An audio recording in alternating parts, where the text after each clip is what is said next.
Basically अगर हम बात करें सर आप अभी क्या थर्मोडायनेमिक्स करा रहे हो? बोलो क्यों, क्या करें? बस पूछ रहा था। बस पूछ रहा था। ओके।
हम लोग बात करते हैं क्या बच्चों, एक्चुअल में एस थर्मोडायनेमिक्स जो है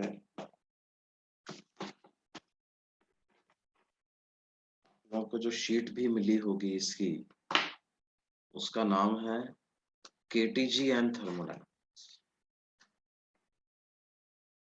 है ना? वो क्या है, उसमें हम दो चैप्टर्स के बारे में पढ़ेंगे, kinetic theory of gases. KTG and thermodynamics. KTG मतलब काइनेटिक थ्योरी ऑफ गैसेस, है ना?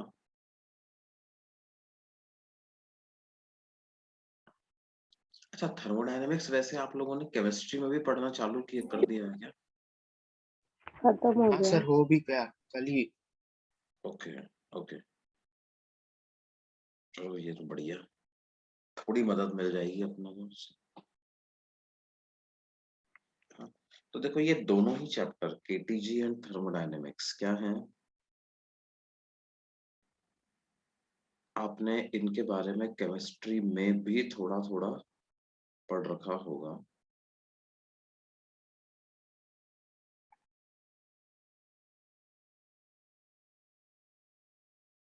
हालांकि जो फिजिक्स में किस तरह से चीजें डिफरेंट है वो आप देखोगे ही इसमें। देखो, तो हम सबसे पहले बात करते हैं किसकी, काइनेटिक थ्योरी ऑफ गैसेस। तो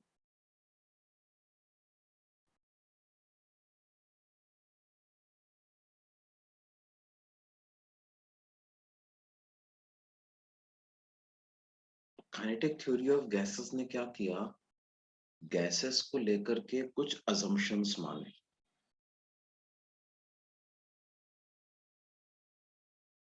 गैसेस को लेकर के उन्होंने कुछ अजम्पशंस लिए, उन अजम्पशंस को क्या नाम दिया, postulates of kinetic theory of gases.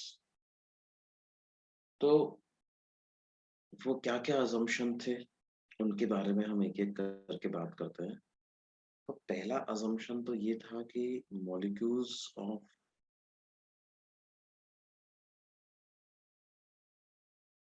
Gases are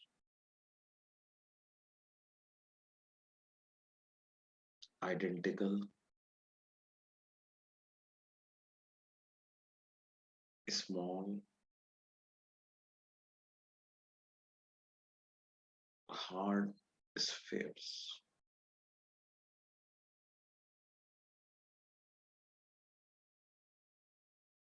सबके सब एक जैसे हैं, छोटे हैं और हार्ड स्फीयर्स। ठीक है। दूसरा अजम्पशन उन्होंने क्या लिया,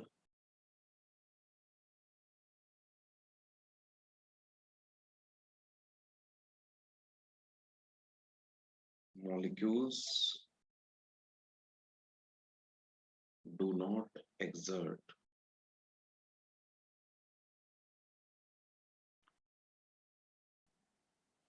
any force on each other.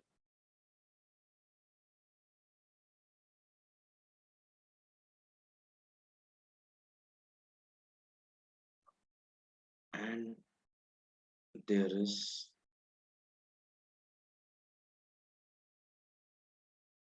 no effect of gravity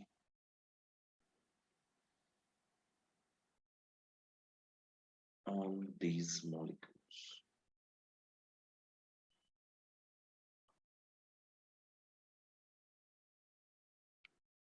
And there is no effect of gravity on these molecules.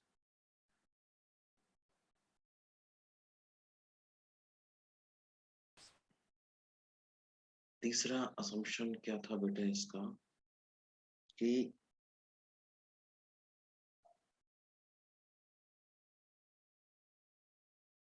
collisions of molecules are elastic.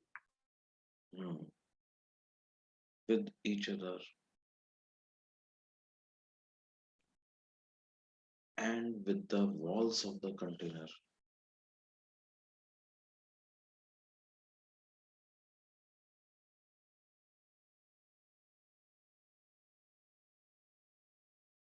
are elastic. Elastic collision से हमारा मतलब क्या है कि जो कोलाइडिंग मॉलिक्यूल्स हैं उनकी काइनेटिक एनर्जी में टोटल काइनेटिक एनर्जी में कोई चेंज नहीं होता।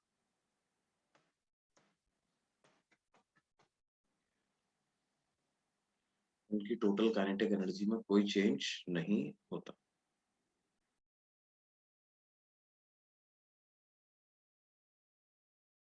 तो इस तरह से हम क्या मानेंगे कोलिजन्स को इलास्टिक कोलिजन्स मानेंगे। ठीक है बच्चों,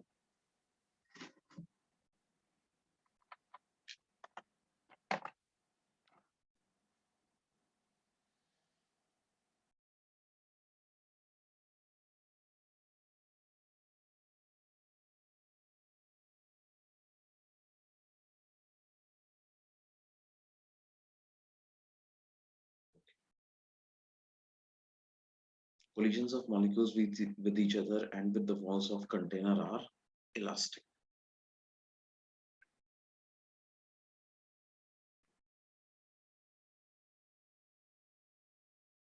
Fourth, molecules of the gas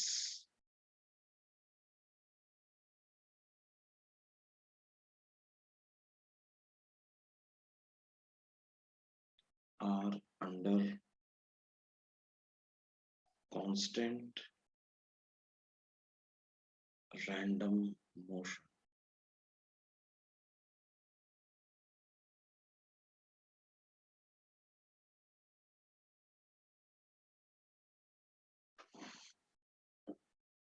Molecules of gas are under constant random motion. That is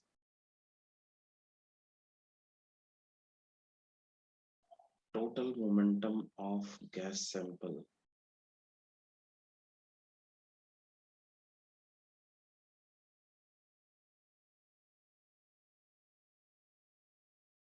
with respect to container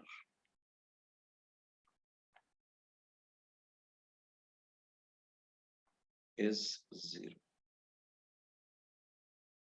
पूरे गैस सैंपल का total momentum with respect to container जो है वो कितना रहेगा बच्चों? That is 0.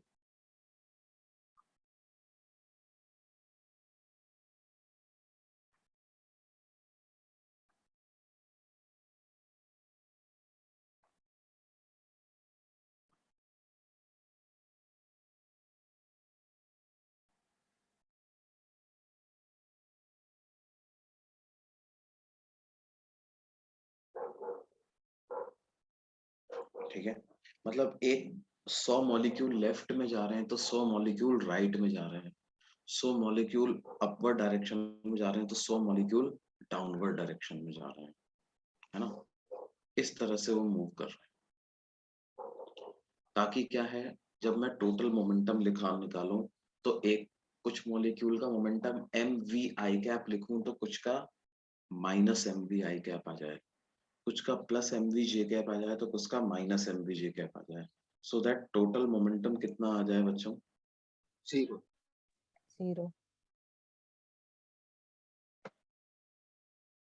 मोमेंटम एक वेक्टर क्वांटिटी होती है बेटे, है ना? तो जब भी दो पार्टिकल का मोमेंटम ऐड कर रहे हो तो कैसे ऐड करोगे? वेक्टर के तरीके से ही उसको ऐड करो। √a² + b² + 2ab cos वो वाला ना। हाँ, या आई कैप जे कैप लिख करके भी आप ऐड कर सकते हो, है ना?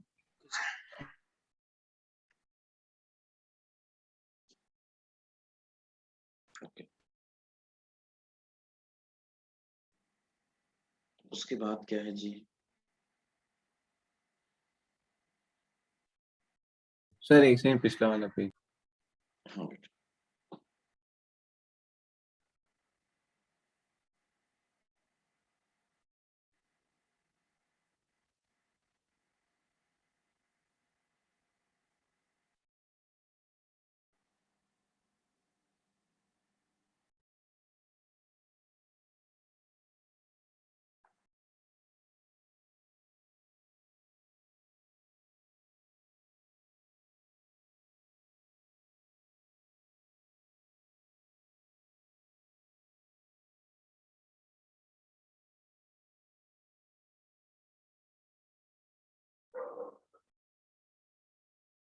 यस सर, हो गया। Okay.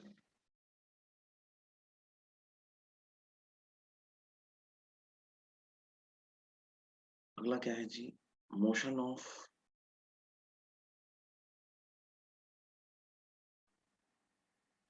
molecules of the gas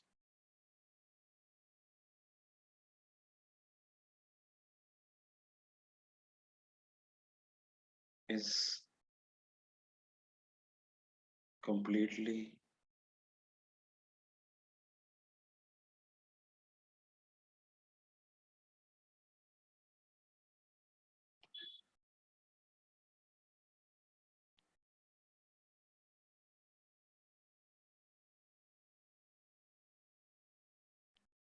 unbiased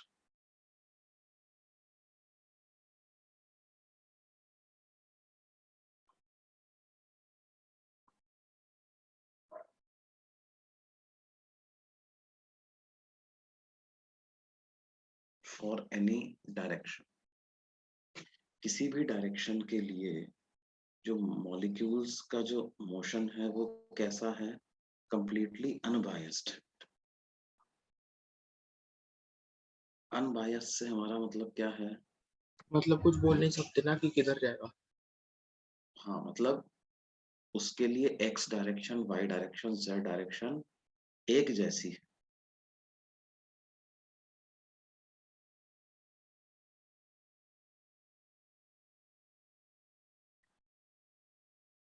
उसके लिए क्या है? एक्स वाई जेड डायरेक्शंस जो है वो एक जैसी है।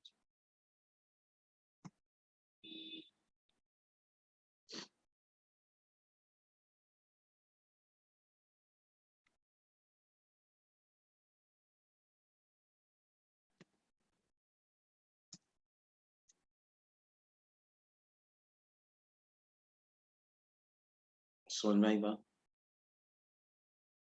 Yes sir.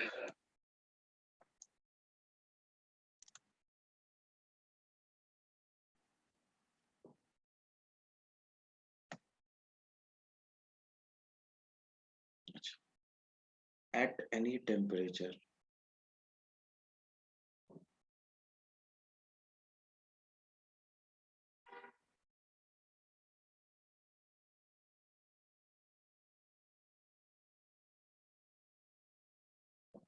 number of molecules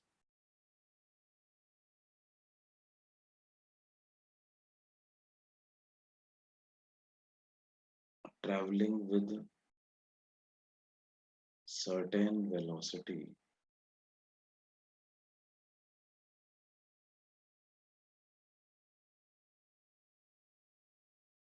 remain constant. Number of molecules traveling with certain velocity remain constant.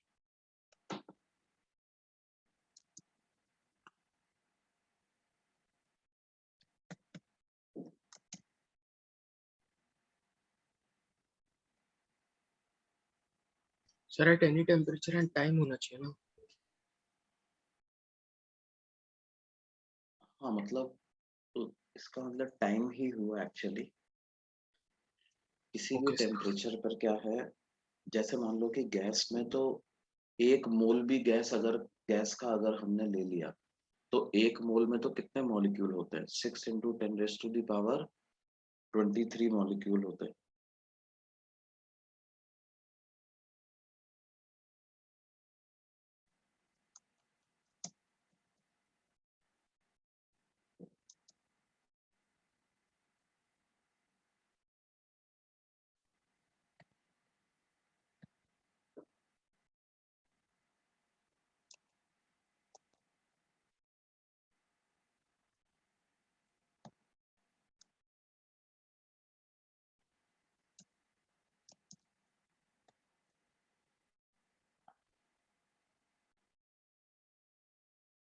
हो गया सर।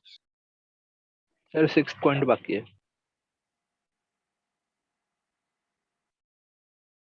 हाँ, बेटा। तो बेसिकली हम क्या बता रहे हैं, कई सारे मॉलिक्यूल होते हैं। 6 इंटू 10⁻23 मॉलिक्यूल है मान लो 1 मोल।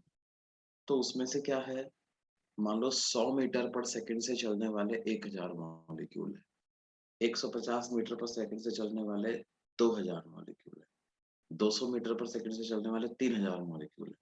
तो ये जो नंबर है ये कांस्टेंट रहे।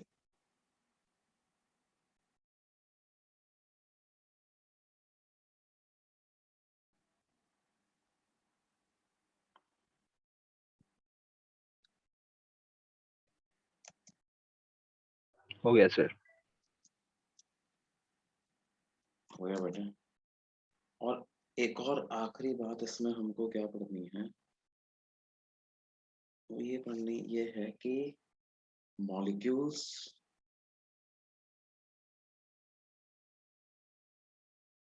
occupy negligible volume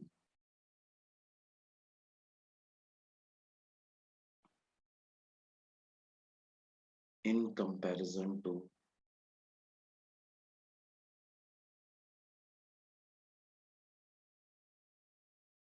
the volume of the container.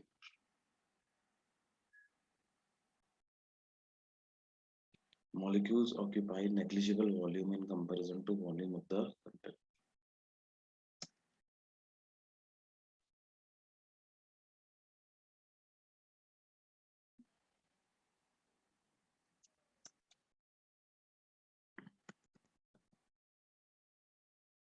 समझ में आई जी बात?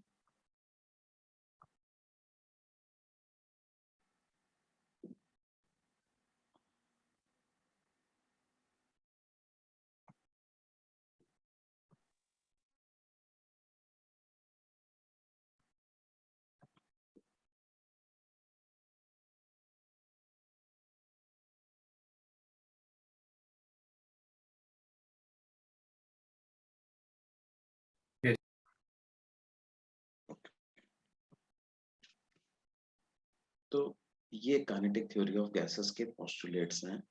अब on the basis of these postulates हम क्या करेंगे, हम डिराइव करने वाले हैं expression for pressure exerted by gas on the walls of a container. देखो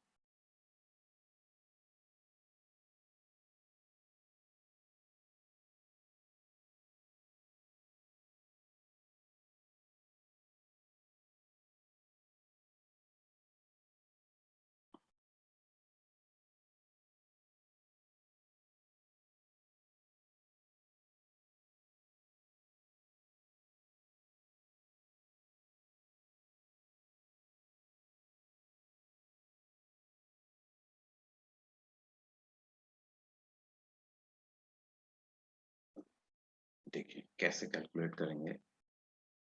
हम क्या करते हैं, एक क्यूबिकल कंटेनर कंसीडर करते हैं।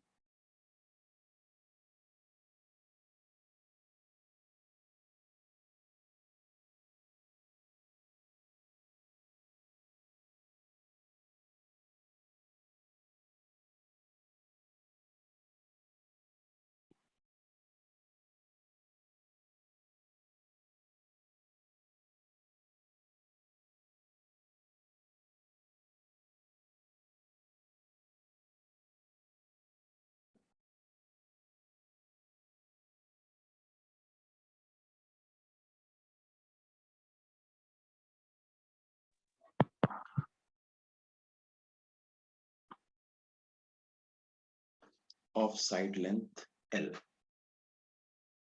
ठीक है।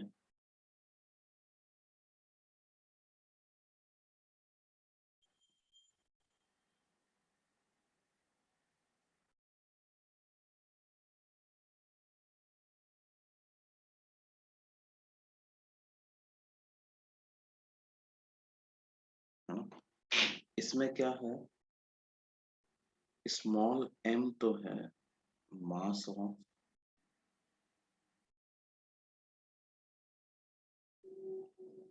A molecule,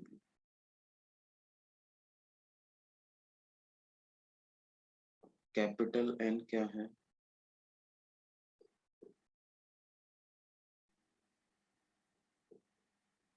total number of molecules. Small m तो क्या है, mass of A molecule, capital N क्या है, टोटल नंबर ऑफ मॉलिक्यूल्स, है ना। अब देखो हर मॉलिक्यूल अलग अलग स्पीड से चल रहा है, v1 v2 v3, है ना। तो हम क्या करें, कोई एक मॉलिक्यूल कंसिडर करते हैं जो कि v1 स्पीड से चल रहा है और इसकी वेलोसिटी का बेसिकली ये जो डायरेक्शन है, ये डायरेक्शन मैंने x एक्सिस मान ली है, इधर डायरेक्शन क्या मान ली है जी, y एक्सिस, इधर डायरेक्शन मान ली है z एक्सिस। ये जो मॉलिक्यूल है ये v1 वेलोसिटी से चल रहा है और इसका वेलोसिटी वेक्टर बेसिकली क्या है, v1 वेक्टर को आप लिख लो vx1 i cap plus vy1 j cap plus vz1 k cap.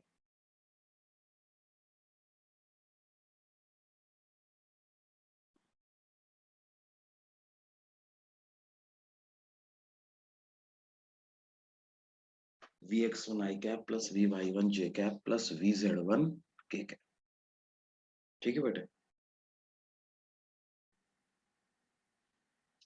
अब देखो हमारी अप्रोच क्या रहेगी बेटे, फोर्स कैलकुलेट करने की, कि हम इस मॉलिक्यूल के मोमेंटम में चेंज निकालेंगे, है ना। हम बेसिकली क्या निकालेंगे, इस मॉलिक्यूल के मोमेंटम में चेंज, और फोर्स को क्या लिख देंगे, फोर्स को लिख देंगे rate of change of momentum, F is equal to dp by dt होता है ना बच्चों।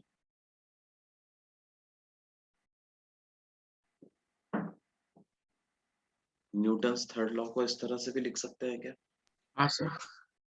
तो हम क्या लिखा लेंगे, एवरेज फोर्स निकाल लेंगे हम, वो हो जाएगा कितना, delta P by delta T। और फिर प्रेशर कैसे निकालेंगे, प्रेशर आ जाएगा एवरेज फोर्स अपॉन एरिया, क्यों बेटे, और एरिया तो वॉल का L स्क्वायर है, तो इस तरह से हमारे पास प्रेशर। और ये तो हमने माना ही हुआ है कि क्या है, हर डायरेक्शन में मोशन एक जैसा है। इसका मतलब क्या है, जो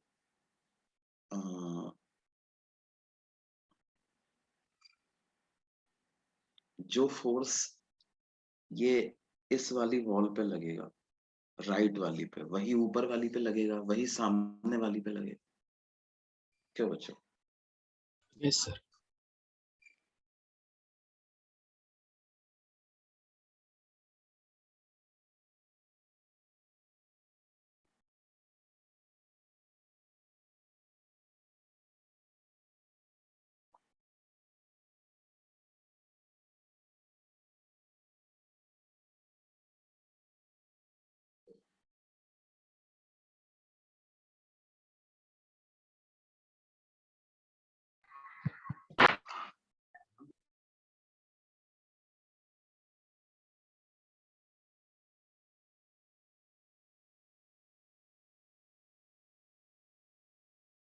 होगा सर। हो गया बेटे। अब देखिए क्या है, मॉलिक्यूल जब इस दीवार से टकराएगा तो हम क्या मान के चल रहे हैं कि दीवार स्मूथ भी है। अगर दीवार स्मूथ है तो क्या मतलब ये जो दीवार है ये वाई डायरेक्शन में कोई फोर्स नहीं लगा पाएगी, जेड डायरेक्शन में कोई फोर्स नहीं लगा पाएगी, सिर्फ किस डायरेक्शन में फोर्स लगा पाएगी बच्चों? क्या बोल सकते हैं? सिर्फ एक्स डायरेक्शन में ही फोर्स लगा पाएगी, इस डायरेक्शन में, है ना? तो सिंस वॉल इज स्मूथ है, वो स्मूथ सरफेस की क्या प्रॉपर्टी होती है? वो अपने पैरेलल डायरेक्शन में फोर्स, बोलिए, पैरेलल डायरेक्शन में फोर्स नहीं लगा सकता। नहीं लगा सकता। वो अपने पैरेलल डायरेक्शन में फोर्स नहीं लगा सकता।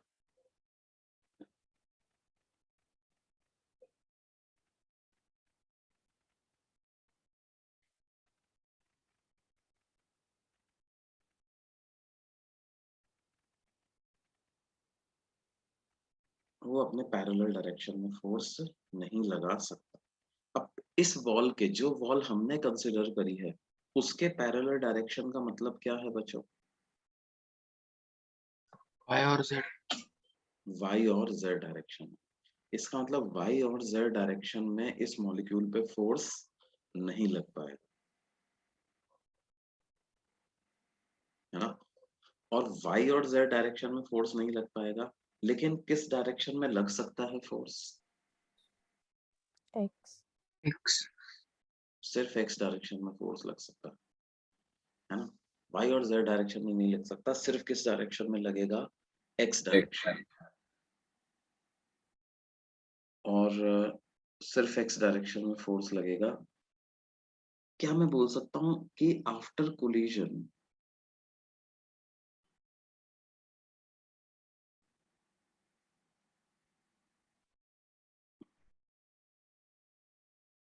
वेलोसिटी ऑफ मॉलिक्यूल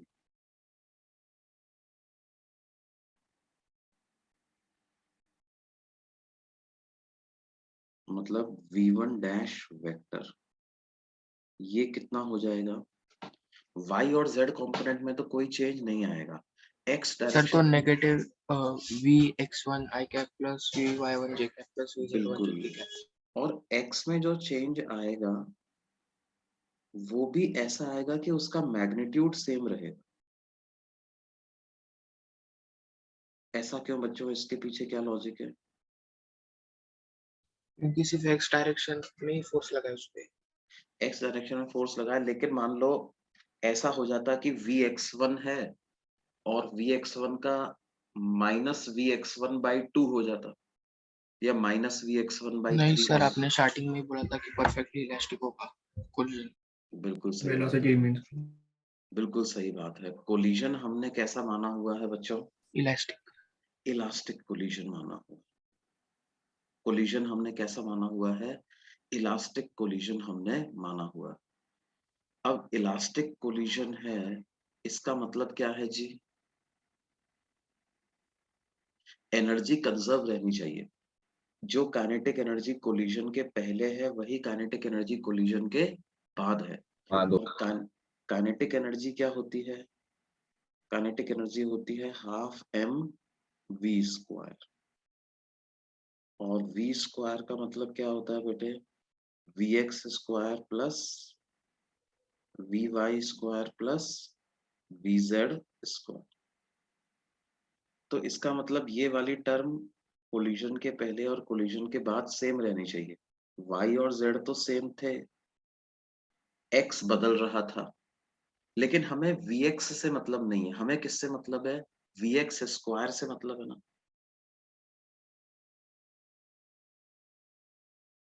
क्यों बेटे? हमें vx से मतलब नहीं, हमें किससे मतलब है? vx स्क्वायर से। तो x कंपोनेंट ऑफ वेलोसिटी बदल गया क्योंकि फोर्स लग रहा है, तो x कंपोनेंट ऑफ वेलोसिटी बदल गया, लेकिन ऐसे बदला कि vx स्क्वायर जो है वो सेम रहा। बदल गया लेकिन ऐसे बदला कि क्या सेम रहा बेटे? VX को vx स्क्वायर की वैल्यू सेम रही, है ना। तो क्या ये जो है वो दोनों तरह से परफेक्ट बैठता है बेटे? वेलोसिटी यही होनी चाहिए कोलिजन के बाद, इसमें किसी को कोई डाउट तो नहीं कि y और z तो का तो ना मैग्नीट्यूड बदला ना डायरेक्शन बदली, क्योंकि y और z डायरेक्शन में तो फोर्स ही नहीं लगा, है ना। और x डायरेक्शन में क्या हुआ? वेलोसिटी बदली तो सही, लेकिन सिर्फ डायरेक्शन बदल गई, मैग्नीट्यूड नहीं बदला, क्योंकि हमें काइनेटिक एनर्जी भी तो कंजर्व रखनी।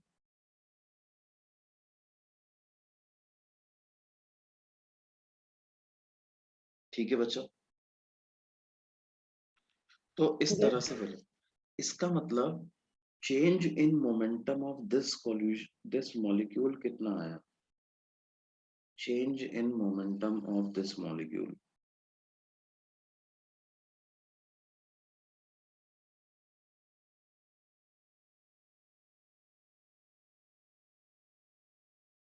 Sir 2m into vx1।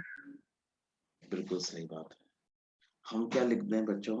Momentum होता है मास इनटू वेलोसिटी, तो mass into final velocity vector minus mass into initial velocity vector. Final velocity vector को क्या लिख दें? Minus v x one i cap plus v y one j cap plus v z one k cap. और initial velocity को क्या लिख दें? V x one i cap plus v y one j cap plus v z one k cap. तो क्या हो जाएगा बेटे? क्या ये minus 2m v x one i cap ऐसा हो जाएगा? ये change in momentum of one molecule इतना आ गया, है ना। yes अब देखो, हमें क्या कंसिडर करना है? चेंज इन मोमेंटम पर सेकेंड। फोर्स किसके बराबर होता है? Delta P by delta T के, है ना। तो हमें निकालना है चेंज इन मोमेंटम पर सेकेंड। अब ये मॉलिक्यूल जैसा कि हमने शो किया है, टकराने के बाद कुछ इस तरह से जाने लग जाएगा,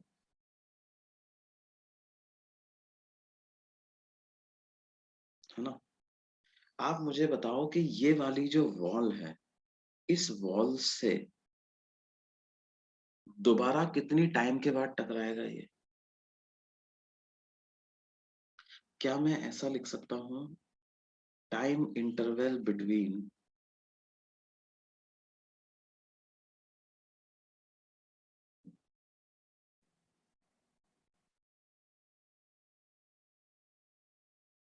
two collisions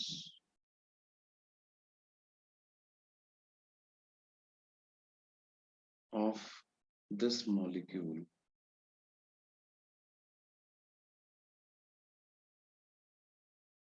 with the wall को क्या मैं 2L by Vx1 ऐसा लिख सकता हूँ क्या? इसको 2L by Vx1 ऐसा लिख सकते हैं जी?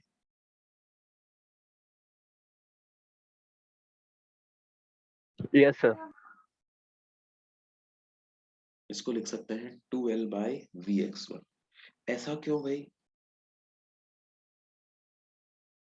देखो ये हमने क्या कॉन्सेप्ट यूज किया है, इस मॉलिक्यूल को यहां से लेकर के मान लो इस दूसरी वाली वॉल तक पहुंचना है, तो उसमें इसका डिस्प्लेसमेंट L ही हो जाएगा ना।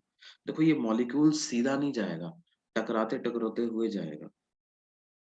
ये किसी और मॉलिक्यूल से टकरा गया है ना, फिर उसके बाद नीचे वाली दीवार से टकरा गया, फिर सामने वाली दीवार से टकरा गया, फिर किसी और मॉलिक्यूल से टकरा गया, फिर ऊपर वाली दीवार से टकरा गया।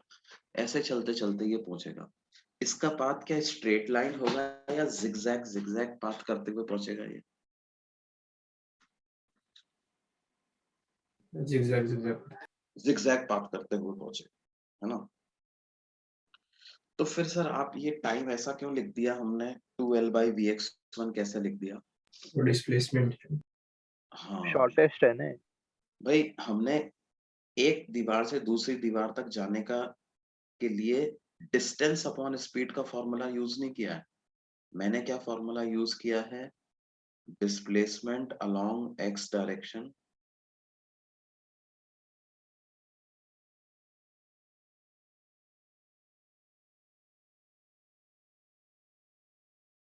divided by x component of velocity। क्यों बेटे? x डायरेक्शन में जो डिस्प्लेसमेंट हुआ है वो देखा है, तो क्या डिस्प्लेसमेंट इसका L ही हुआ है? Yes, sir. डिस्प्लेसमेंट L ही हुआ है, x डायरेक्शन में डिस्प्लेसमेंट, और x कंपोनेंट ऑफ वेलोसिटी से डिवाइड किया है, तो L अपॉन Vx1 कर दिया। ये एक तरफ जाने का टाइम है, और वापस आने का टाइम भी क्या होगा?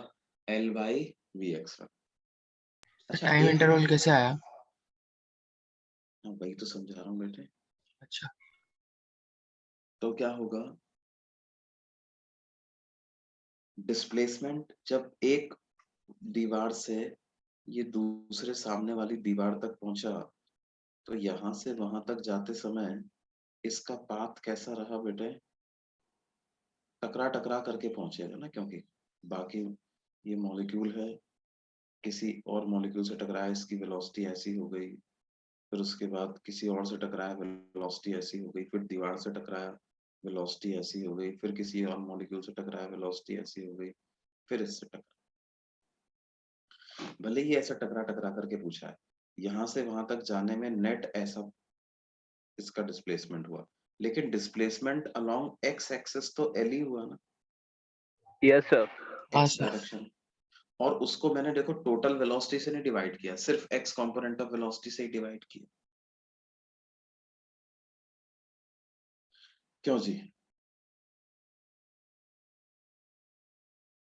ये बात समझ में आती है?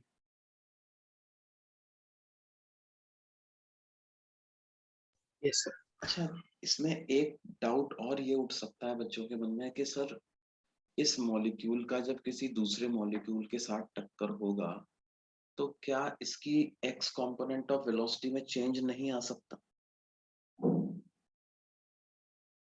भाई डेफिनेटली क्या हो सकता है, एक्स कंपोनेंट ऑफ वेलोसिटी में चेंज आ सकता है, आएगा भी सही, लेकिन क्या है, आप ऐसे सोचिए कि हमने माना हुआ है इलास्टिक कोलिजन्स हो रहे हैं। कैसे कोलिजन्स हो रहे हैं? इलास्टिक कोलिजन्स हो रहे हैं। अगर हम ये बोल रहे हैं कि जी कोलिजन्स जो है वो इलास्टिक हो रहे हैं, इसका मतलब क्या है? जब दो मॉलिक्यूल्स, आइडेंटिकल मॉलिक्यूल्स के इलास्टिक कोलिजन होते हैं, तो उनकी वेलोसिटीज एक्सचेंज हो जाती हैं। मान लो v1 वेलोसिटी वाला मॉलिक्यूल v2 वेलोसिटी वाले से टकराया, तो क्या होगा? v2 इसकी वेलोसिटी इसको मिल जाएगी, इसकी वेलोसिटी इसको मिल जाएगी। समझ नेगेटिव में? है ना? नहीं सेम, ओके जैसे क्या है ये ऐसे आ रहा, मतलब एक मॉलिक्यूल ऐसे आ रहा और एक मॉलिक्यूल इधर जा रहा, तो टक्कर के बाद क्या होगा, वो ऊपर वाला मॉलिक्यूल ऐसे जाने लग जाए और ये वाला मॉलिक्यूल इधर जाने लगे। मतलब देखो ये वाली वेलोसिटी एग्जैक्टली दूसरे को मिल गई और ये वाली वेलोसिटी इस पहले वाले को मिल गई, समझ रहे हो? sir. अब देखो ये मॉलिक्यूल देखने में एक जैसे है ना, एक Yes, जैसे sir. दिखते हैं। ये मॉलिक्यूल देखने में एक जैसे हैं, तो क्या है भाई, हमें हमें तो क्या लगेगा, क्या हम ऐसा मान सकते हैं कि यही मॉलिक्यूल है जो कि अपनी वेलोसिटी को कंटिन्यू करते हुए जा रहा है? क्यों बेटे?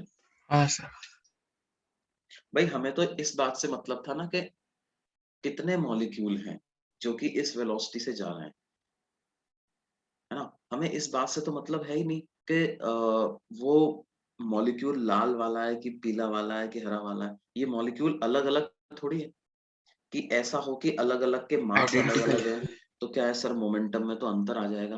भाई मोमेंटम सेम ही तो है इनका, मतलब मास सेम ही तो है। समझ में आ रही है बात बेटे? Yes, sir. तो इस वजह से क्या है, हम बोल सकते हैं कि अ, आप ये इसको इक्विवेलेंटली ऐसा मान सकते हो, ये मॉलिक्यूल किसी और मॉलिक्यूल के साथ कोलिजन हुआ तो इसकी वेलोसिटी जो है वो इसकी जगह किसी दूसरे मॉलिक्यूल के पास आ जाएगी, है ना? इलास्टिक कोलिजन में ऐसा होता है, आइडेंटिकल पार्टिकल्स के बीच में इलास्टिक कोलिजन होता है तो क्या होता है, वेलोसिटीज परफेक्टली एक्सचेंज हो जाती है ना? तो हम मान सकते हैं कि एक मॉलिक्यूल है जो V1 से चल रहा है लगातार, तो इस वजह से जाने का time L by we x one, वापिस आने का time L by we x one, तो total time 2L by we x one हो गया, है ना? तो आप ऐसे देखिए कि हमें क्या लिखना है, force exerted by this molecule on the wall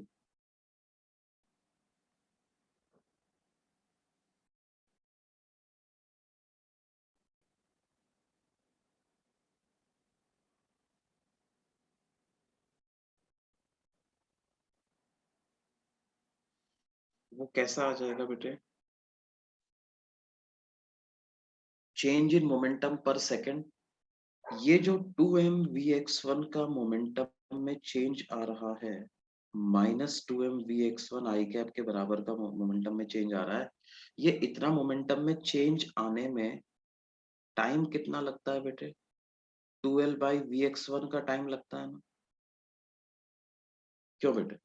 क्योंकि इस दीवार से तो अगली बार इतने टाइम के बाद ही टकराएगा, तो हम बोल सकते हैं इतने टाइम में एक बार टकरा रहा है और एक बार टकराने में इतने मोमेंटम में चेंज आ रहा है, तो change in momentum per unit time इतना हो गया कि नहीं हो गया बेटा, delta Yes, P sir. Upon delta T. तो ये 2 से 2 कैंसिल होकर के कितना आ गया, ये वैल्यू आपके पास आ जाएगी -mvx1 स्क्वायर बाई L आ जाएगा।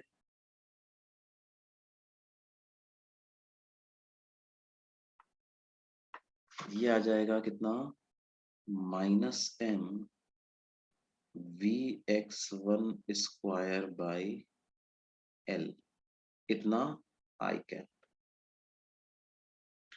अब देखो मॉलिक्यूल ने फोर्स एक्सर्टेड बाय, सॉरी ये मैंने क्या लिख दिया है, force exerted by wall on this molecule आया है, क्योंकि ये मॉलिक्यूल के मोमेंटम में चेंज लिखा है ना आपने। क्यों बेटे? इसका मतलब force exerted by molecule on the wall क्या हो जाएगा बेटे? सर उतना ही equal and opposite.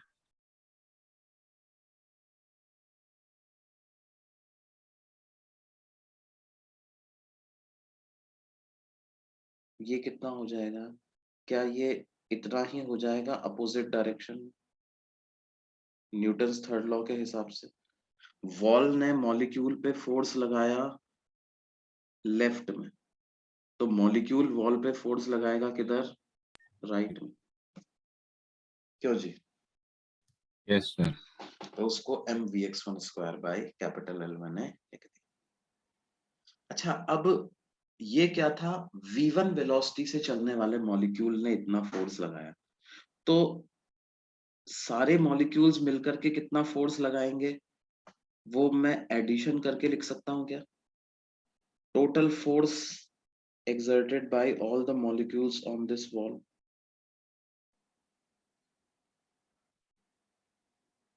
exerted by all the molecules, sir n into वो सब ना, मतलब अगर मैं कोई v2 वेलोसिटी से चलने वाला मॉलिक्यूल लेता तो वो कितना फोर्स लगाता, mvx2 बाई l, नहीं, v3 वेलोसिटी से चलने वाला लेता तो कितना लगाता, m into vx3 by l। तो टोटल फोर्स क्या हो जाता, mvx1 by l plus m into vx2 by l plus m into vx3 by l and so on up to mvxn by l। क्या टोटल फोर्स इतना आ जाएगा जी? इसका मतलब हम क्या लिख दें इसको, m by l into vx1 plus vx2 up to vxn square, है ना? और एक बात और समझिए कि हम क्या करें, कैपिटल N जो है वो टोटल नंबर ऑफ मॉलिक्यूल्स हैं, तो हम ऐसा करते हैं कि कैपिटल N से इस इक्वेशन को मल्टीप्लाई कर देते हैं और कैपिटल N से डिवाइड कर देते हैं, तो हमारे पास ये ऐसी वैल्यू आ जाएगी। ठीक है। अच्छा, ये फोर्स आ गया है, तो प्रेशर कितना आ जाएगा,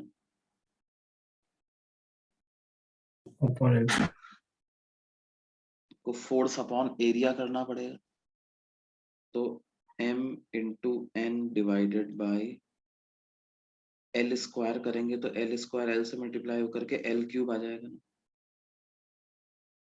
तो ये आ जाएगा sigma we x square by N, नहीं?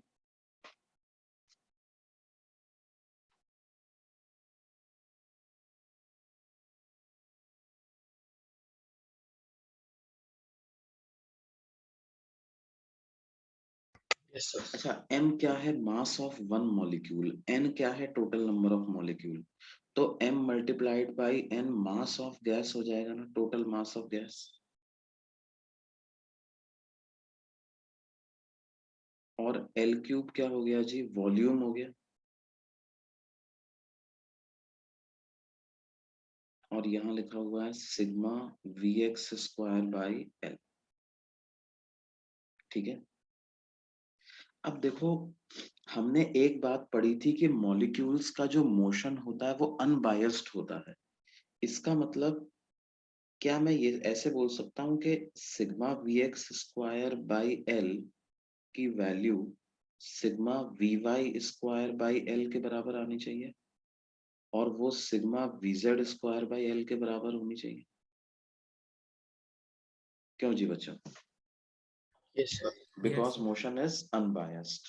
अच्छा, लेकिन अगर मैं सारे मॉलिक्यूल्स की वेलोसिटी का स्क्वायर करके उसका सम करूं, तो ये किसके बराबर होता है? क्या ये जी sigma we x square plus sigma v y square plus sigma v z square के बराबर होता है? Yes sir. ऐसे लिख सकते हैं। भाई क्योंकि v स्क्वायर क्या होता है, vx square plus vy square plus vz square, ऐसा होता है कि नहीं होता? क्या v square vx square plus vy square plus vz square के बराबर होता है बेटे? हाँ सर। v स्क्वायर बराबर होता है vx square plus vy square plus vz square. तो सारे पार्टिकल की, जैसे मान लो सिग्मा v स्क्वायर का मतलब क्या है, सिग्मा v स्क्वायर का मतलब है हर पार्टिकल की स्पीड या वेलोसिटी का स्क्वायर किया और उसको ऐड कर दिया।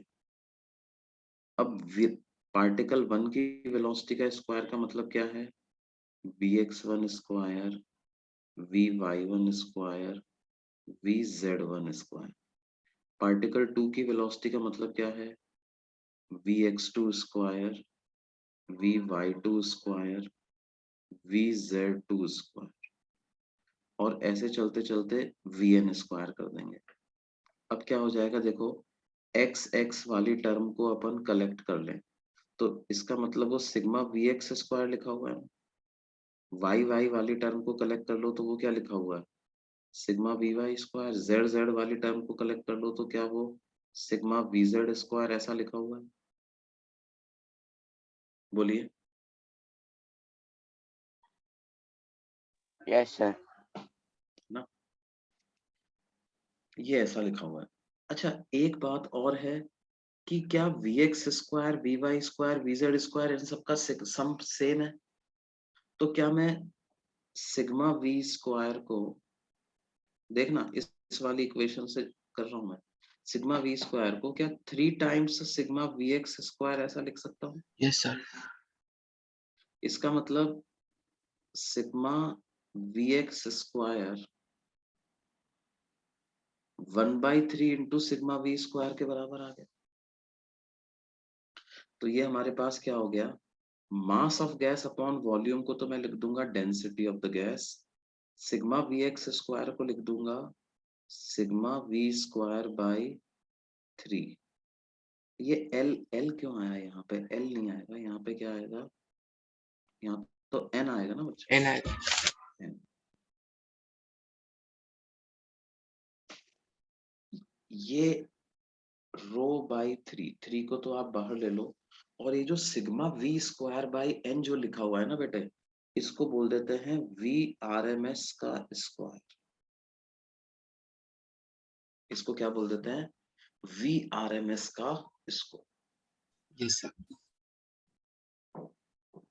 तो ये क्या आ गया, R M S pressure exerted by gas का क्या फॉर्मूला आ गया, pressure exerted by gas is equal to 1/3 rho v R M S का square. V R M S को बोलते हैं root mean root mean square, square. Root mean square velocity, root of mean of square of velocity, particles की velocity के square का mean और फिर उस पूरे का रूट, उसको बोलते हैं root mean square.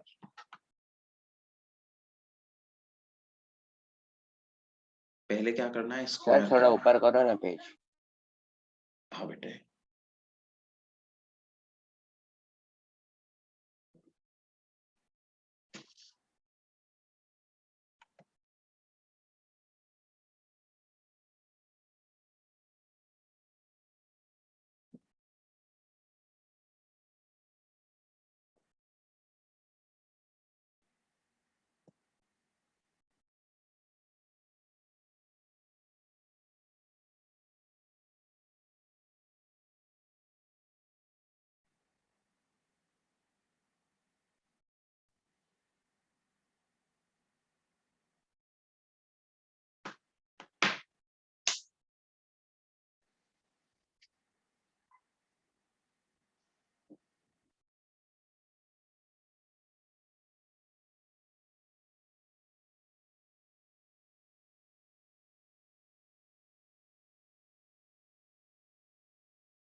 Done sir.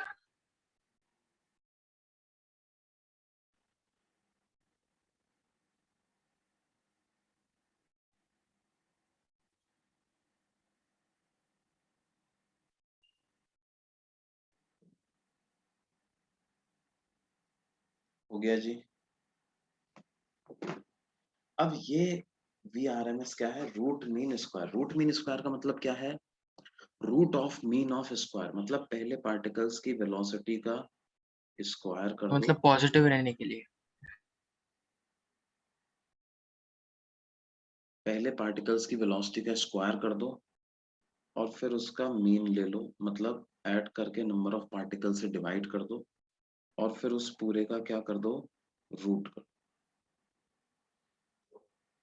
ठीक है। देखो, आप मैथ्स में अभी स्टैटिस्टिक्स पढ़ोगे तो क्या है, उसमें आप लोग देखोगे कि क्या है, अलग अलग तरह से हम एवरेज वैल्यूज निकालते हैं। जैसे सिंपल एवरेज क्या होता है? सिंपल एवरेज होता है V1 plus V2 up to Vn divided by n। ये सिंपल एवरेज होता है ना। कई बार अपन वेटेड एवरेज की भी बात करते हैं, ठीक है। कई बार सिंपल सर एवरेज की। हाँ बोलो बेटे। स्टैटिस्टिक्स हुआ है। हुआ है ना। तो उसमें आपने ये जब आपने ये निकाला होगा, स्टैंडर्ड डेविएशन वगैरह निकाला होगा, तो उस केस में आप स्क्वायर करके कैलकुलेट करते हो ना उसको, वेरिएंस, कोवेरिएंस, ये सब निकालते हो। तो मीन वैल्यू निकालते हो, xi माइनस म्यू निकालते हो, फिर xi माइनस म्यू का स्क्वायर करते हो, उसको ऐड करते हो, फिर टोटल नंबर ऑफ वैल्यू से डिवाइड करते हो, Yes, sir. है ना। तो हम क्या करते हैं, मतलब डेटा के बारे में पूरी जानकारी लेने के लिए हम उसकी अलग अलग तरीके से एवरेज वैल्यूज निकालते हैं। क्योंकि बात क्या है, जैसे मान लो कि हर एवरेज, अगर आप सिंपल एवरेज निकाल रहे हो ना, तो वो आपको क्या है, पूरी इंफॉर्मेशन कन्वे नहीं करता है। जैसे मान लो हमने कहा कि यार एक स्टूडेंट है, क्लास है, उसमें कई सारे स्टूडेंट्स हैं, उनके मार्क्स की एवरेज वैल्यू निकालो, है ना। तो या आप ऐसे समझो कि क्या है, आपको क्या करना है, एक बहुत बड़ा कम्युनिटी हॉल बनाना है और उसका दरवाजा डिजाइन करना है, ठीक है। तो आपने क्या किया जी कि उसमें क्या है, कई सारे अ, मतलब अंदर आपको क्या है, एक टेंट वेंट बनाना है। तो टेंट बनाने के लिए कई सारे आपको मटेरियल लगेगा। तो मटेरियल उस दरवाजे के थ्रू एंटर करें, है ना। तो आपने, किसी ने क्या कहा कि अरे यार जो भी मटेरियल लग रहा है, जो भी लॉग्स ऑफ वुड्स वगैरह यूज हो रहा है, आप उनकी एवरेज डायमेंशन निकालो और उतनी डायमेंशन का दरवाजा बना दो। अब भाई क्या है, इससे काम नहीं चलेगा ना यार, क्योंकि अगर सबके सब सेम हाइट के हुए तब तो ठीक है, लेकिन ऐसा हुआ कि एक बहुत बड़ा है, एक बहुत छोटा है, तो जो बड़े वाले हैं वो तो अटक ही जाएंगे। क्यों बच्चों? तो उसके लिए क्या है, हमें डेटा में और कुछ छानबीन भी करनी पड़ती है। जैसे इस गैस के कंटेक्स्ट में अगर अपन बात करें, तो आप ऐसे समझो कि एवरेज स्पीड की वैल्यू तो हमने बता रखी है ना, एवरेज वेलोसिटी की वैल्यू 0 आती है कि नहीं आती बच्चों? हाँ सारे सर। पार्ट, है ना। तो ये, इससे हमारा काम नहीं चल रहा है। दूसरा हम क्या देख रहे हैं कि जब मैंने फोर्स वगैरह निकाला, तो वो फोर्स वेलोसिटी के डायरेक्टली प्रोपोर्शनल आ रहा है कि वेलोसिटी के स्क्वायर के डायरेक्टली प्रोपोर्शनल आ रहा है? देखो जरा, वेलोसिटी के डायरेक्टली प्रोपोर्शनल आ रहा है कि वेलोसिटी के स्क्वायर पे डिपेंडेंट आ रहा है? स्क्वायर पे। Velocity के स्क्वायर, square पे। स्क्वायर पे डिपेंडेंट आ रहा है। तो मुझे स्क्वायर का एवरेज निकालना पड़ेगा, न के सिंपल एवरेज। समझ रहे हो बच्चा? तो क्या होता है, यस सर। किसी जगह पर आपको, जब आप इस तरह की चीजें, देखो ये जो अपन अप्रोच यहाँ पे ले रहे हैं इसको स्टैटिस्टिकल अप्रोच बोलते हैं। क्या बोलते हैं? Statistical approach. यहाँ पर क्या है, गैस का इंडिविजुअल मॉलिक्यूल हमारे लिए सिग्निफिकेंट नहीं है। एक मॉलिक्यूल इधर उधर हो भी जाए तो उससे फर्क नहीं पड़ता है हमको, इतने सारे मॉलिक्यूल हैं गैस के अंदर, तो उनका ओवरऑल कलेक्टिव बिहेवियर कैसा है उससे फर्क पड़ेगा कि प्रेशर कितना एग्जर्ट कर रही है गैस। समझ रहे हो बच्चों? तो जब अपन कलेक्टिव बिहेवियर स्टडी करते हैं तो हमें क्या है, स्टैटिस्टिक्स के टर्म्स में चलना पड़ता। इंडिविजुअल आदमी की चिंता नहीं करनी पड़ती, हमको देखना पड़ता है यार ओवरऑल बिहेवियर क्या है। जैसे मान लो कि देश में कोई इकोनॉमिक पॉलिसी बन रही है, बजट बनाया, तो वो बजट बनाते समय क्या है, ये बात ध्यान नहीं रखेंगे कि अरे यार उस पर्टिकुलर जगह में बैठे आदमी का साथ क्या होगा, ये नहीं है। वो तो एक स्टैटिस्टिकल बात करते हैं कि जी अच्छा इतने परसेंटेज लोग लोग ऐसा चाहते हैं, इतने परसेंटेज ऐसा चाहते हैं, ये बजट हम बनाएंगे तो ठीक है, कुछ लोगों का, ज्यादातर लोगों का फायदा हो जाएगा, कुछ लोगों का नुकसान हो जाएगा, तो ठीक है चल क्या कर सकते हैं, कुछ का फायदा कुछ का नुकसान तो होगा ही। तो वो ओवरऑल चीज को देखेंगे, ओवरऑल पैरामीटर को देखेंगे, है ना। उस तरह से गैस जब दीवार पे फोर्स एक्सर्ट कर रही है तो इतने सारे मॉलिक्यूल हैं कि हम एक इंडिविजुअल मॉलिक्यूल के बारे में वरीड नहीं है, हम तो वरीड हैं कि ओवरऑल जो है एज ए होल वो कितना फोर्स वॉल पे लगा रहा है। तो जब हमने देखा फोर्स निकालने की बात करी, तो क्योंकि फोर्स किसके प्रोपोर्शनल आ गया, स्क्वायर ऑफ स्पीड के प्रोपोर्शनल आ गया, तो इसलिए वहां पर हमें कौन से स्टैटिस्टिकल पैरामीटर की जरूरत पड़ रही है, सिंपल एवरेज की या स्क्वायर के एवरेज की? स्क्वायर के एवरेज की। स्क्वायर के एवरेज की जरूरत पड़ रही है ना। अब देखो, अगर आप सिंपली ऐसा निकालोगे, मतलब रूट नहीं लगाते आप रूट नहीं लगाते, तो ये जो क्वांटिटी अपने पास निकल करके आती ये पूरी, क्या इसकी यूनिट मीटर पर सेकंड होती क्या? उस केस में मैं इसको यस सर। वेलोसिटी बोल पाता क्या? मीटर पर सेकंड थोड़ी यूनिट होती, इसकी यूनिट क्या हो मीटर जाती, स्क्वायर प्लस मीटर स्क्वायर पर सेकंड स्क्वायर यूनिट हो जाती, है ना। तो वो कोई मतलब ऐसे मीनिंगफुल क्वांटिटी निकल करके नहीं आती है। तो क्योंकि वो उसकी यूनिट मीटर पर सेकंड हो जाए फिर से, इसलिए हम क्या ले लेते हैं, रूट ले लेते हैं, और उसको क्या नाम दे देते हैं, रूट मीन स्क्वायर वेलोसिटी। ये बात समझ में आती है जी?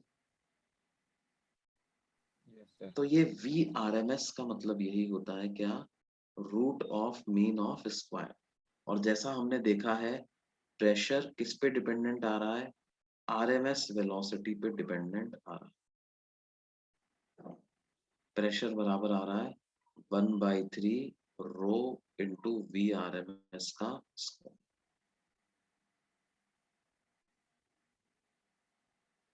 या आप VRMS को क्या लिख सकते हो, अगर आपको प्रेशर किसी और तरीके से मेजर कर लो तो VRMS को अंडर रूट ऑफ 3p/रो ऐसा भी लिख सकते हैं, है ना। एक बात और ध्यान दो, देखो आइडियल गैस इक्वेशन हम इसके लिए लगा सकते हैं। आइडियल गैस इक्वेशन क्या होती है बच्चों? PV is equal to nRT। PV equal to nRT। या इसको इस फॉर्म में भी लिख सकते हैं, P is equal to rho RT/m।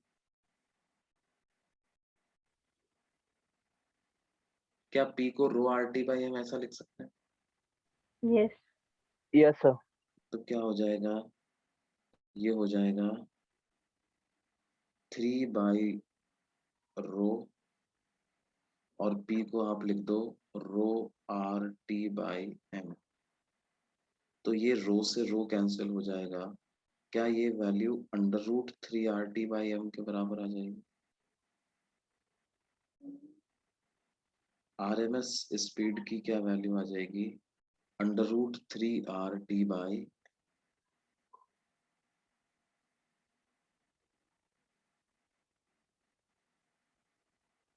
क्या ये बात समझ में आती है बच्चों?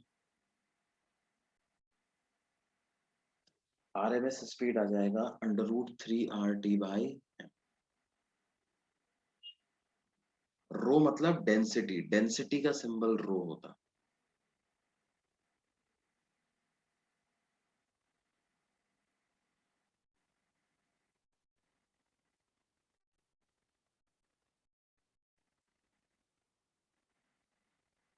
mass of gas in container divided by volume of container.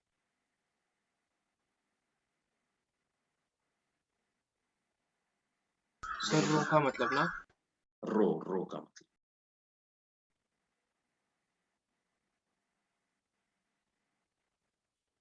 ये बात समझ में आती है जी?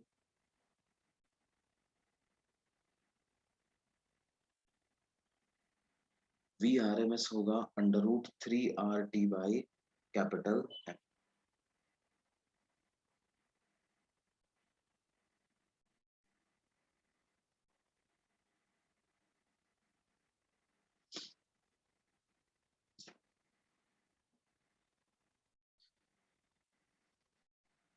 हो गया सर। ठीक है, जैसे मान लो इसमें क्या है, आपको कैलकुलेट करनी है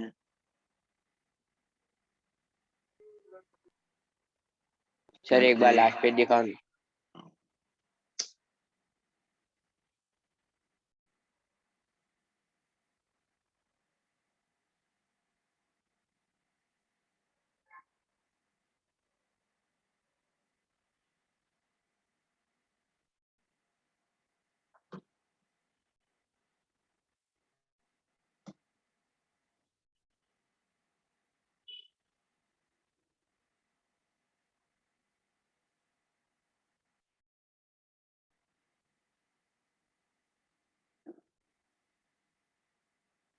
done sir.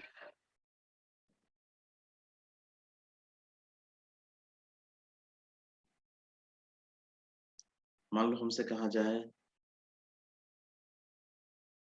Find RMS speed of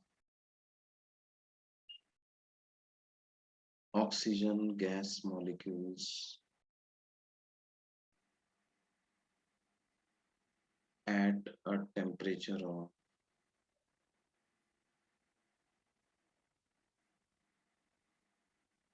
27 degree Celsius. तो कैलकुलेट कर सकते हो क्या बच्चों? Yes sir. Yes, sir. VRMS का क्या फॉर्मूला होता है? Under root under root Under 3RT root by 3RT by M. 3RT by M। R की क्या वैल्यू लिखोगे, बताते जाओ मेरे को। 1/12। गैस कांस्टेंट है क्या? हाँ, 0.1 ना। कैपिटल 1/12 RS लिख देते ना। Universal gas constant.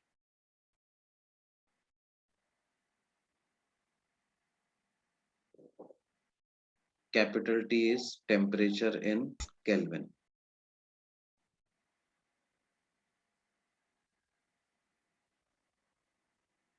Capital M क्या है? Molar mass of gas.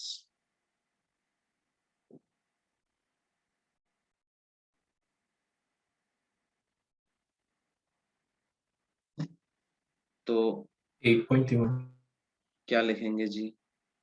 R को बेटे अपने को SI यूनिट में ही रखना पड़ेगा, और SI यूनिट में इसकी अप्रोक्सीमेट वैल्यू 25/3 होती है। SI यूनिट में रख, क्योंकि वेलोसिटी मीटर पर सेकंड में चाहते हैं अपन, तो जो आप 1/12 बता रहे हो वो तो लीटर एटमॉस्फेयर में होता है ना, लीटर एटमॉस्फेयर। ठीक है, उससे तो और टेम्परेचर को क्या लिख देंगे? 300। 300 Kelvin. और ऑक्सीजन का मोलर मास क्या होता है? 32. 32 की यूनिट्स O2 क्या का होती ना? है? हाँ, O2 का, यस 32 होता है। 32 की यूनिट्स क्या होती हैं? Daltons. 32 की यूनिट्स क्या होती हैं? केम्यू। 32 ग्राम पर मोल, ये होता है ना। हाँ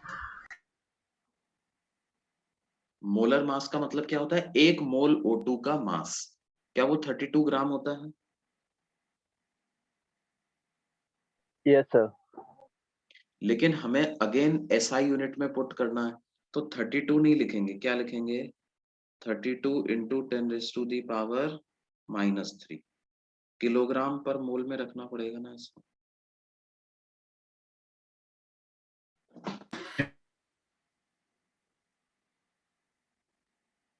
R का वैल्यू 25/3 इसलिए लिया बेटे, मतलब 25/3 लिखो या 25/3 की वैल्यू 8.3 के बराबर ही आती है ना, क्योंकि क्या है, मेरे को जूल पर मोल केल्विन में चाहिए इसकी वैल्यू। जो 1/12 होता है R, जिसको आप 0.0821 लिखते हो, वो किस में होता है, वो लीटर एटमॉस्फेयर पर मोल केल्विन में होता है। लीटर एटमॉस्फेयर एसआई यूनिट नहीं है ना। अगर आर को आप एसआई में नहीं सब्स्टिट्यूट करोगे तो फिर वेलोसिटी की यूनिट पता नहीं क्या आएगी, है ना। तो अगर आपको वेलोसिटी मीटर पर सेकंड में प्राप्त करनी है, मीटर पर सेकंड में ऑब्टेन करनी है, तो यही लिखना पड़ेगा। समझ में आ रही है जी बात बच्चों? Yes, sir.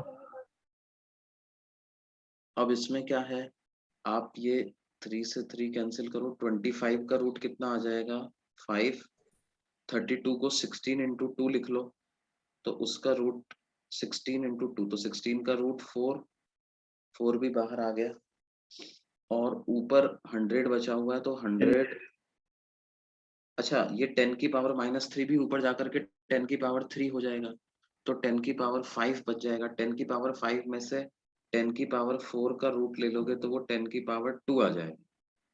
तो अब अंडर रूट के अंदर क्या क्या बच गया, एक तो न्यूमरेटर में से 3 बच गया, एक न्यूमरेटर में से 10 बच गया, और एक डेनोमिनेटर का 2 बच गया ना।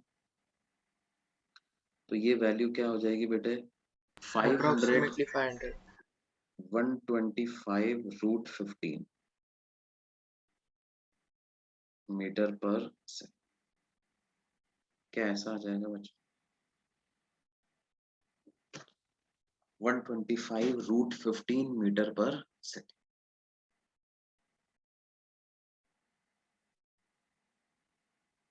क्या ये चीज समझ में आती है? Yes, sir.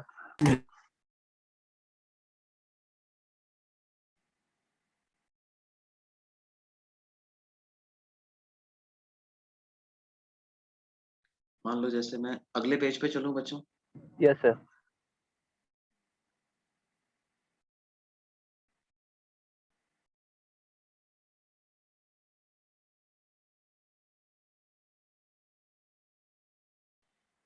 in a sample of helium gas,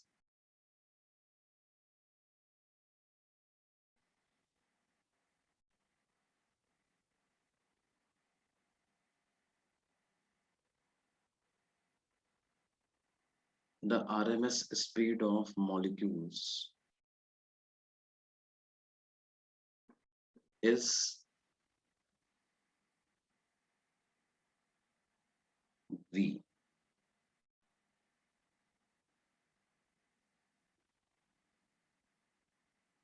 In a sample of helium gas at 27 degrees Celsius, the RMS speed of molecules is V. Find the temperature in degrees Celsius at which RMS speed becomes 2V.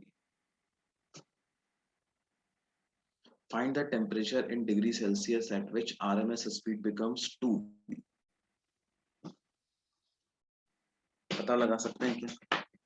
Yes, sir. हाँ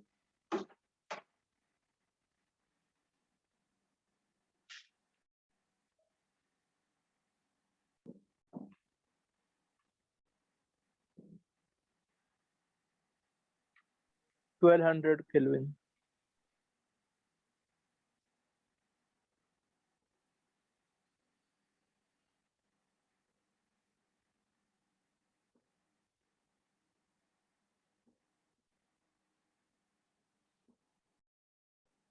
Sir.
Sir.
Nine 927 degree Celsius बिल्कुल सही answer है बच्चों, Yes, sir. है ना भाई? क्या है, वेलोसिटी जो होती है वो directly proportional to Root of temperature. Root of temperature होती है। लेकिन टेम्परेचर कौन सा? Temperature in Kelvin. तो हम V2 बाई V1 को under root T2 by T1 ऐसा लिख सकते हैं। Yes, sir. अब V2 हम चाहते हैं 2V, V1 है V, और फाइनल टेम्परेचर जो है वो अंडर रूट T2 मान लेते हैं। इनिशियल टेम्परेचर अंडर रूट 300 ऐसा लिख सकते हैं। इनिशियल टेम्परेचर T1, तो T2 कितना आ जाएगा? 4 is equal to T2 by 300, तो T2 की क्या वैल्यू आ गई जी? 1200। और इसको डिग्री सेल्सियस में लिखोगे तो 927 डिग्री सेल्सियस आ जाएगा। Yes, sir. कितना आ जाएगा जी? 927 डिग्री सेल्सियस। और देखिए, मान लो हमको कहा जाए कि देखो मिक्सचर में कैसे निकालते हैं। अगर मान लो हमें निकालना है RMS speed of all the gas molecules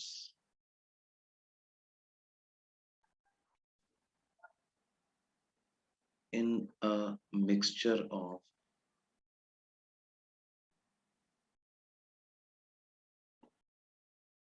two or more gases,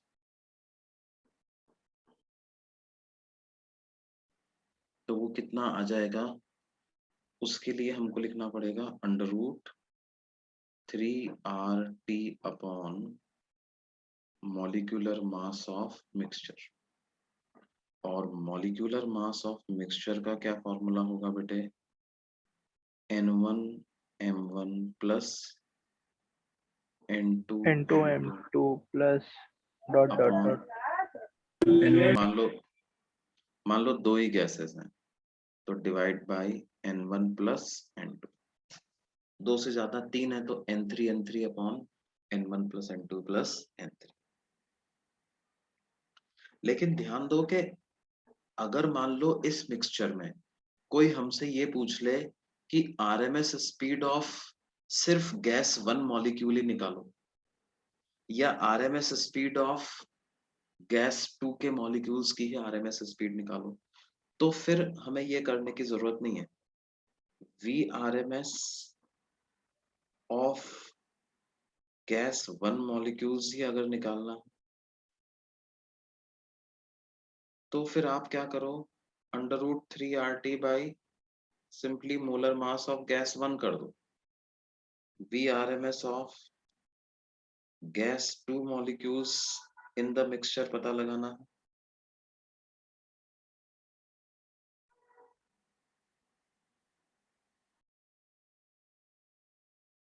तो वो भी क्या होगा, √3RT/m2। क्यों बच्चों?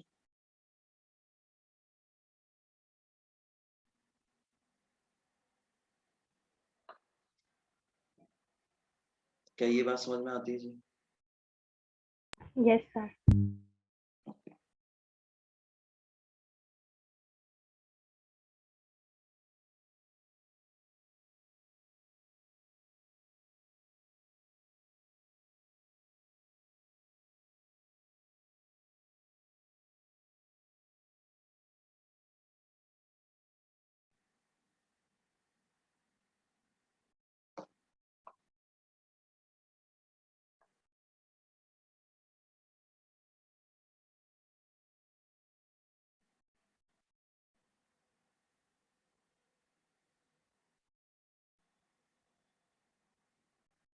Okay ji.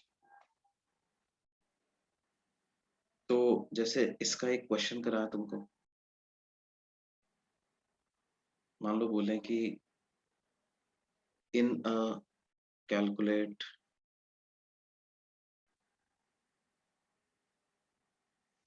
RMS speed of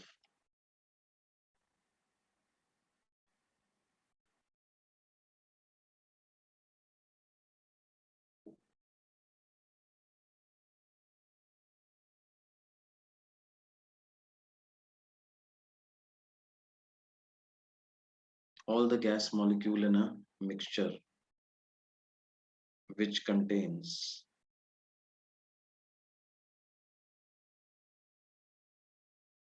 2 gram hydrogen and 16 gram oxygen at 27 degree Celsius. तो देखो इसमें क्या पूछा है, ऑल द गैस मॉलिक्यूल्स के बारे में पूछा है, ऑल द गैस मॉलिक्यूल्स। तो RMS स्पीड के लिए मेरे को मोलर मास ऑफ मिक्सचर की जरूरत पड़ेगी।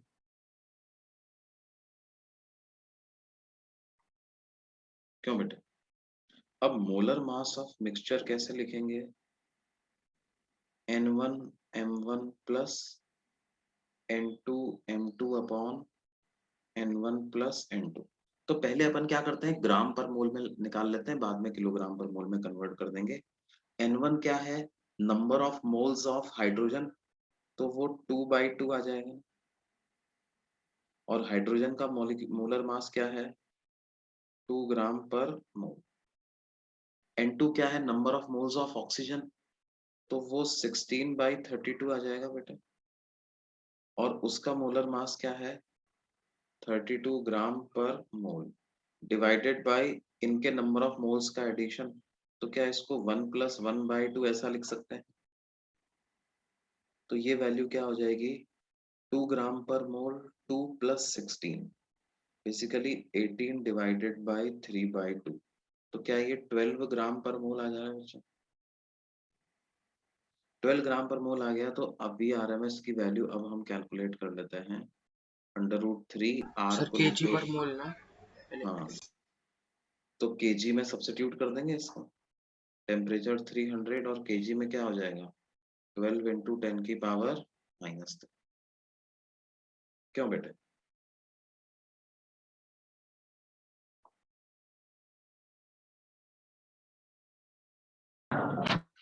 ये 3 से 3 कैंसिल हो गया, ये इधर 3 से इसको 100 कैंसिल करें और ये 4 आ जाएगा।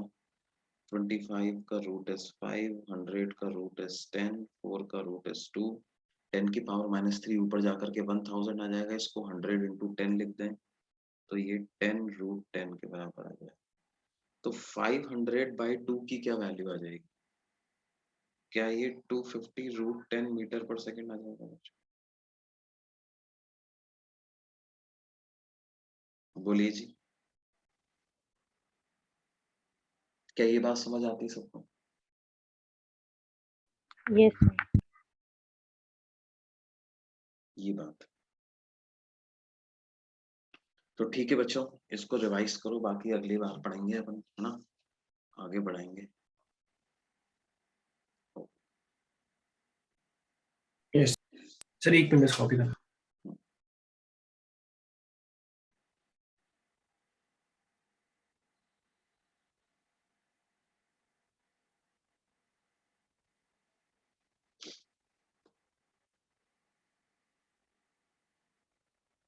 सर हाँ बोलो बेटे। ये चैप्टर में आइडियल केसेस के सभी इक्वेशन का डेरिवेशन है क्या? नहीं, ओके सर। कौन सा डेरिवेशन? मतलब हम सिर्फ आरएमएस स्पीड और इनका डेरिवेशन करेंगे, और उसके बाद जो हमारा डेरिवेशन, बाकी जो ideal PV equal to nRT, ये सब तो आपने देख चुके हैं। काइनेटिक हाँ सर, इक्वेशन हो केमिस्ट्री में हो गया। गया है।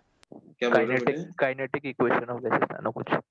हाँ, उनका डेरिवेशन। Okay sir.